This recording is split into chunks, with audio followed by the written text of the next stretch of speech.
क्या आप जानते हैं कि जब पौधों को सही समय पर घर नहीं मिलता तो उनकी जड़ें खुद ब खुद दम घोटने लगती हैं। इसे साइंस में रूट बाउंड होना कहते हैं, जिससे पौधे धीरे धीरे अंदर से मरने लगते हैं। तो वीडियो को आखिरी तक जरूर देखना, आज हम इसी के बारे में बात करेंगे। इस पॉट में लगे हुए सुंदर से रेजिन प्लांट को मैंने गर्मियों में एक छोटी सी कटिंग से लगाया था, जिसकी अपडेट्स आप शॉर्ट्स में देखते आ रहे हैं। लेकिन आज इसकी जान बचाने के लिए और इसकी ग्रोथ को 10 गुना बढ़ाने के लिए मैं इसे एक सीक्रेट सॉइल मिक्स के साथ बड़े पॉट में शिफ्ट करने वाली हूँ। तो मेरे छोटे वाले पॉट में रेजिन यानी कि ब्लड लीफ प्लांट की जड़ें पूरी तरह से भर चुकी हैं। साइंस कहती है कि जब पौधा अपनी पत्तियों से ज्यादा जड़ों का विकास करने लगे तो समझ जाओ कि उसे नए घर की तलाश है। और अगर इस वक्त इसको अभी नहीं बदला गया तो शायद इसकी शानदार लाल बैंगनी पत्तियां अपना रंग खोने लगेंगी, क्योंकि इन्हें छोटे पॉट से पूरा न्यूट्रिशन अभी मिल ही नहीं पा रहा है। और अभी तो ये बिल्कुल इनिशियल स्टेज है। अब बारी है इस बड़े पॉट की। इसमें मैंने एक फूलों का पौधा लगाया हुआ था जो नर्सरी से आने के बाद चला ही नहीं, पर इसकी मिट्टी, भाई साहब, इसकी मिट्टी एकदम सोने जैसी खरी है। सारी मिट्टी को मैंने दूसरे टब में खाली किया। रीपॉटिंग की सबसे बड़ी गड़बड़ लोग ड्रेनेज होल्स में करते हैं। मैंने पक्का किया कि इसके होल्स ब्लॉक ना हो, पुराने गत्ते के सारे टुकड़े हटा दिए और होल्स को एक बार खोल दिया अच्छे से। और पॉट में से मिट्टी बाहर नहीं निकले, इसके लिए फिर से हम ड्रेनेज होल्स को गत्ते के टुकड़ों से ही कवर करेंगे। अब मुझे पता है आपको ये जानना होगा कि सोने जैसी खरी मिट्टी क्यों है। पता है क्यों? क्योंकि इसमें है cocopeat, normal garden soil, fungus से बचाने के लिए नीम की खली और मिट्टी को भुरभुरी बनाने के लिए रेत। इतना ही नहीं, मैंने इसमें पहले केले के छिलके भी दबाए थे जो नेचुरल पोटेशियम का काम करते हैं, और टाइम टू टाइम गोबर की लिक्विड खाद भी दी थी। इसी वजह से ये मिट्टी बेहद उपजाऊ और भुरभुरी है। इसे बस एक बार अच्छे से उलट पुलट करना है। कोकोपीट अगर आपके पास नहीं है तो ना डालें। रेत डालना जरूरी है,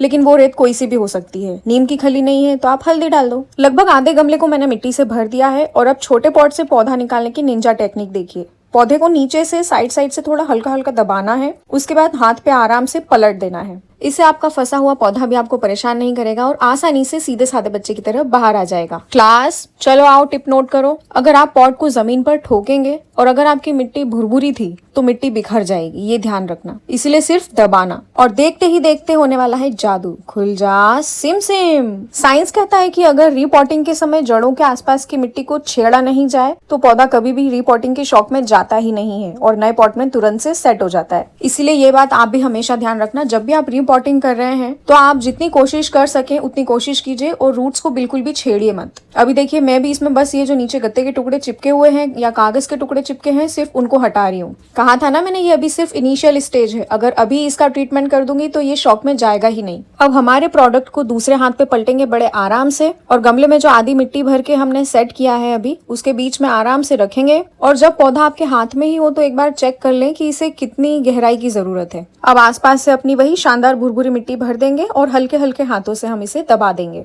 एक बार पौधे को अच्छे से पानी देंगे और पानी डालते ही आप देखना अब इतना सरसर करके ड्रेनेज होल से बाहर आएगा ना। आपकी मिट्टी कितनी वेल ड्रेन्ड है, कितनी परफेक्ट है, इसकी यही पहचान होती है कि जिसमें पानी रुकता नहीं है और जड़ें सड़ती भी नहीं है। अब इस पौधे की केयर की बात करें तो इसको ऐसी जगह पे रखिए जहाँ पे सुबह की 2 से 3 घंटे की हल्की धूप मिले, क्योंकि तेज धूप से इसकी पत्तियां जल जाती हैं। मॉनसून के मौसम में इसे लगातार बारिश में मत छोड़ना, नहीं तो इसमें फंगस लग जाएगी। और अब इसको 3 से 4 दिन के लिए शेड के नीचे रखूंगी मैं, जहाँ पे ब्राइट लाइट तो आती है पर सीधी धूप नहीं पड़ती है। और अगर आप इसको घना बनाना चाहते हैं तो इसकी डेली पिंचिंग करते रहिए। जहाँ से आप पिंचिंग करेंगे वहां से 2 नई ब्रांचेस निकलेंगी। और ये बहुत आसानी से चलने वाला पौधा है, ग्राउंड को कवर करने वाला पौधा है और इसमें पब्स भी बहुत जल्दी जल्दी आते हैं। मैं तो बस एक गार्डन में घूमने के लिए गई थी तो वहीं से इसको उखाड़ के लेके आ गई थी, जड़ के समय थी। लेकिन मुझे पता नहीं था कि ये इतनी जल्दी ग्रो करेगा और गर्मियां उस टाइम पे बहुत ज्यादा थी, मुझे नहीं पता था कि कटिंग चलेगी भी। तो दोस्तों, क्या आपने अपने रेजिन प्लांट को कभी कटिंग से उगाया है या आपके पास भी कोई ऐसा पौधा है जो रूट बाउंड हो रहा है? मुझे कमेंट करके जरूर बताना।